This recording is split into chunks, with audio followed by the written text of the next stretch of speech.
Welcome to the VACO Premier Partner Spotlight. I'm Joe Lurch, VACO Director of Local Government Policy, and today's topic is utility scale solar and battery storage. And I'm excited to have with us the Berkley Group, in particular Michael Zehner, who is the Director of Planning and Community Development for the Berkley Group, which is a local government consulting firm based here in Virginia. Before we get started, I thought I'd like to just introduce Michael. And Michael, can you tell us a little bit about the work that you do for the Berkley Group and your background? Sure, happy to, and thanks for having me, Joe. And we appreciate VACO setting this up. So I've been with the Berkley Group since 2021, fall of 2021. And I've been the Director of Planning and Community Development for a little over the last year. And oversee, we have a planning team that works on traditional land use projects, comprehensive plans, zoning ordinance updates and the like, and typical projects in that way. And then we have a community development division that I also help coordinate. And that's more focused on current planning, staffing support, hazard mitigation, resilience planning, and a large focus is on solar projects and assisting localities with the review of those projects, but also developing policies and regulations for them. And then, so I've been involved in planning and professional planning for over 20 years, almost 25 years at this point now. Prior to the Berkley Group, it was entirely at the public sector. And I'm originally from Farmville, Virginia, and went to Virginia Tech and got a degree in political science, and started my professional planning career in 2002 with the city of Roswell, Georgia, and worked for a couple of localities in the Atlanta metropolitan area. Then moved to North Carolina and worked for a small locality outside of Wilmington. Found myself up in Massachusetts, where I worked as an assistant planning director for the town of Wellesley. Then to Virginia, where I was planning director for the city of Lexington. Back to Wellesley as planning director, and then to the Outer Banks as the planning director for the town of Nags Head. Spent a little over 2 years there before I joined the Berkley Group. So kind of run the gamut of local planning issues, and certainly the last 2+ years been heavily involved in the regulation of solar and renewable energy, particularly in Virginia, but outside of Virginia as well. So happy to talk to the members about our experiences there. Great. No, that's great. And I think your experience kind of up and down the East Coast is a great benefit because you've seen not just what's happened in Virginia, but in other states, which I know you bring that experience.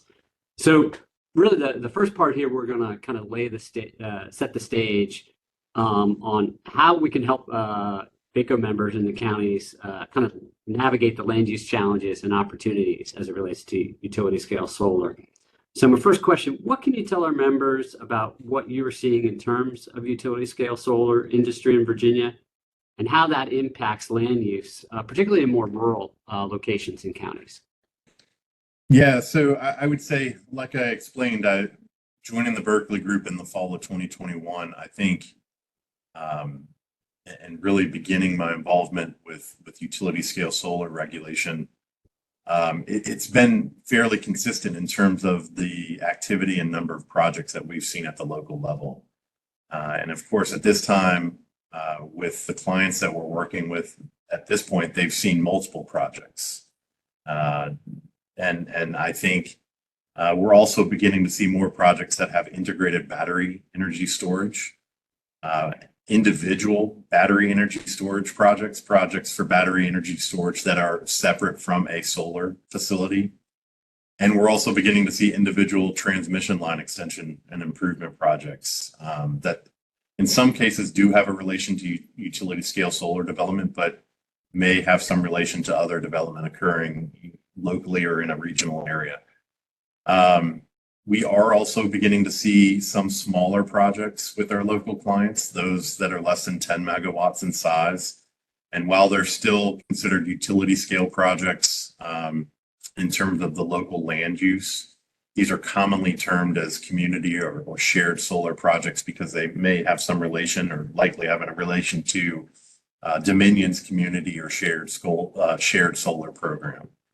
I think the same issues that have been there from a land use standpoint, especially in rural areas where a lot of our clients are, we continue to see the relationship between solar development and agricultural or forested lands and those impacts, the impacts of projects on natural resources, particularly wetland areas. I think those are pretty constant. I think now again we're seeing more, an increased volume of projects. So we're beginning to see the impacts that may have on the transmission grid as well, and reliability of the transmission grid. Thanks. That's a good idea. I'm glad you touched on the battery storage, which you're seeing as an emerging use. And it's interesting, I think, from the VACO perspective, when battery storage was first being introduced, it was it was being packaged as co-located with solar, so that when the sun is shining and it's producing more energy than the grid needs, you store it in the battery. But really what we're finding is the utilities themselves, Dominion and APCO, want to place the battery storage assets where they will have the most impact in the grid. So that's kind of interesting that it's kind of a separate land use almost from solar. It is, and we've seen individual projects, but we do understand that that it's maybe a preferred condition that there is more battery storage where you're seeing a higher level of renewable energy integrated into the grid. Mm-hmm. From a reliability standpoint. So I think it is something that is likely necessary regardless, but I think even more so with more and more renewable projects being integrated into the grid, that it's a ideal condition. Yeah. So can you tell us, how the Berkley Group assists counties in evaluating land use applications for both solar and battery? Sure. So I would say first and foremost, even before we get into evaluating a project, we do stress the importance of having an established policy for this land use. Ideally, a locality's comprehensive plan is speaking to renewable energy and to utility scale solar and solar in general. I think we do encourage localities to not just consider utility scale solar, but also smaller scale solar, rooftop solar on a residence, and ensuring that those uses are enabled and allowed within the locality. But beyond that, utility scale, we do encourage communities to have a focused policy. And that would be followed by importance in having a sound and comprehensive set of regulations. Assuming you have both of those in place, when we're evaluating a land use application, the key is ensuring a good process. And that involves maybe consideration of the 15.2-2232 review, or what we commonly just refer to as 2232 review, separate or at least in conjunction with the consideration of a use permit. Determining under the 2232 review whether or not a project is substantially in accord with a locality's comprehensive plan, and then evaluating the project by the parameters that zoning spells out for the use permit. We do encourage localities to come up with specific criteria or findings that are associated with utility scale projects. We find it is not necessarily easier, but at least a clearer process for everyone involved if there's a clear set of criteria, whether those are set out in the ordinance or set out in policy or both, by which the locality is using to evaluate that project.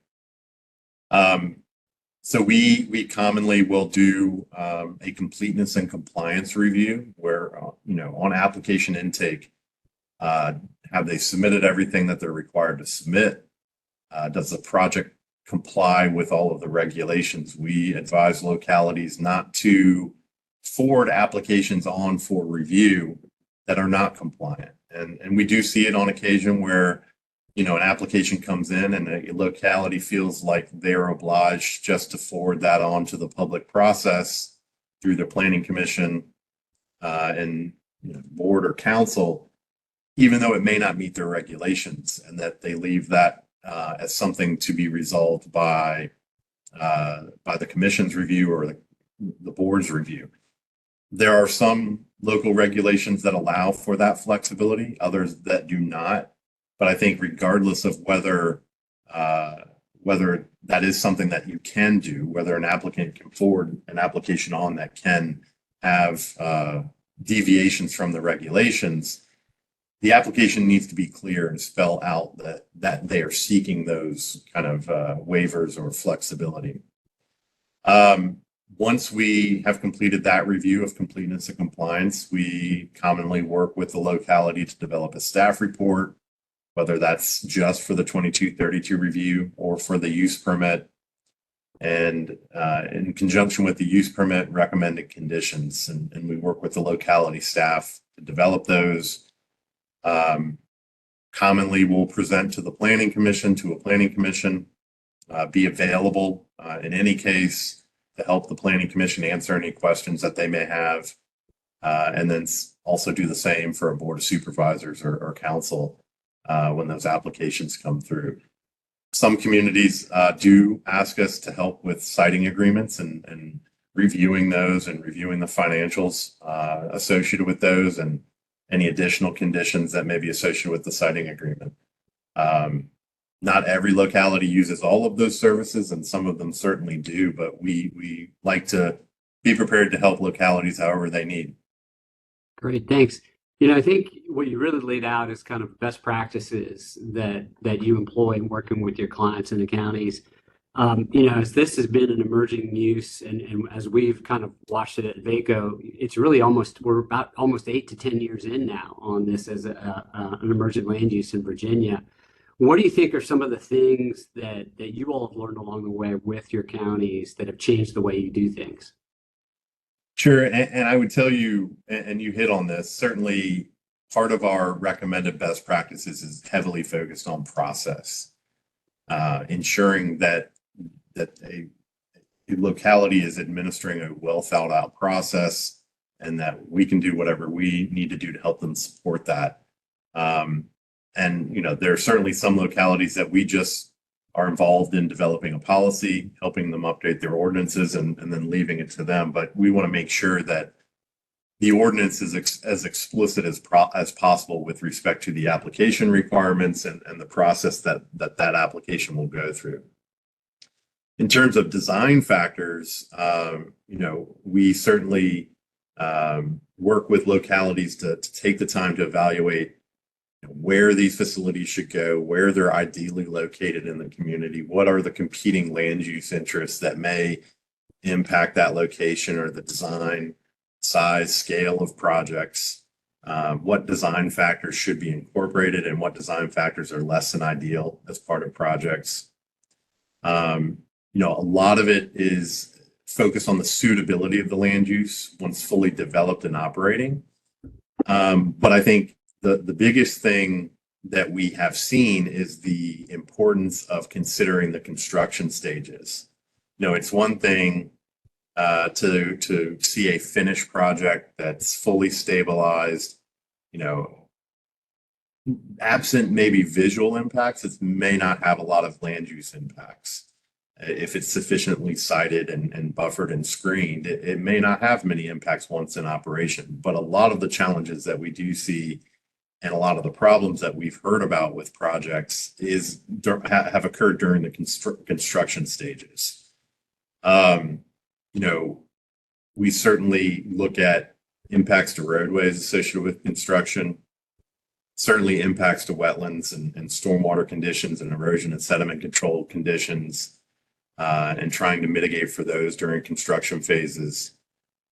May have concerns about hours of operation, hours of construction, traffic volume, certainly deliveries and the like. So I would tell you, if we've learned anything, at least over the time that I've been here, but some of the experiences that occurred before I started with the Berkley Group, it's really helping communities and addressing those construction stage impacts. Because now we're seeing in our client communities, they've had experiences and less than ideal experiences with projects that have been permitted, years ago, and now they're starting to see the construction stage impacts of those projects. And certainly residents and boards and commissions don't want to repeat that with projects that they're now reviewing.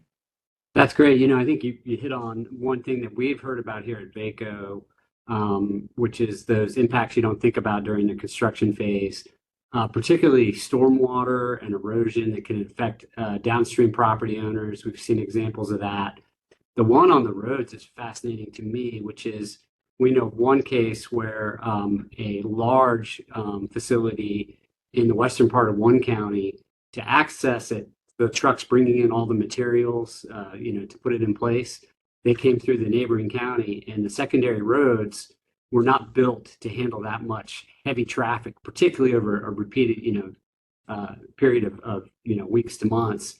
And so it tore up the secondary road. So it sounds like what you're doing as a part of that evaluation is getting kind of the estimated trip traffic of trucks, maybe working with the local VDOT folks to understand what's the capacity of the roads.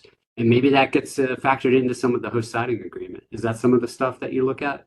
We do, we look at the number of entrances, where they're located,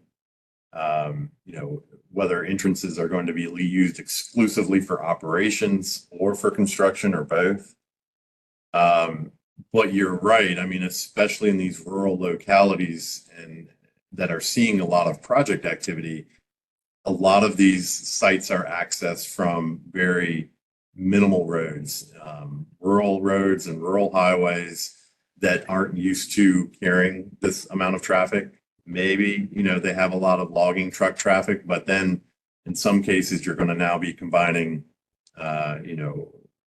logging truck traffic with construction traffic, and the road maybe is not wide enough to even carry logging truck traffic sufficiently now. And you're going to add a lot of considerable number of vehicles and a lot more vehicles over a certain time period and that duration for construction. And I think it can be impactful.